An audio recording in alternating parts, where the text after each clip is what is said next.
جی، عورت کا شوہر سے طلاق کا مطالبہ کرنا کوئی اچھی بات نہیں ہے، اور حدیث مبارکہ میں اس پر وعید بھی ہے۔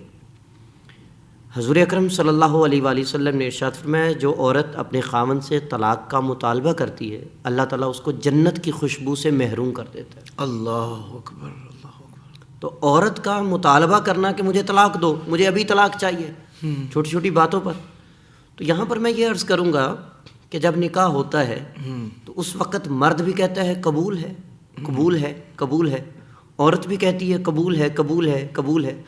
وہ ذرا گہرائی کے ساتھ اس کی قبولیت کر لیں تو کیا ہی بات ہے، واہ واہ واہ واہ۔ کہ مجھے ساری سختیاں بھی قبول ہیں، پھر جو تھوڑی بہت آپس میں اونچ نیچ ہو جائے گی مجھے وہ بھی قبول ہے۔ صحیح۔ اب چھوٹی چھوٹی باتوں پر اگر عورت کہے کہ جناب مجھے طلاق دو، مجھے فارغ کرو، میں تو تمہارے ساتھ رہنا نہیں چاہتی، تو اس سے منع کیا گیا ہے۔ یہ جائز نہیں ہے عورت کے لیے کہ وہ چھوٹی چھوٹی باتوں پر طلاق کا مطالبہ کرنا شروع کر دے۔ صحیح صحیح۔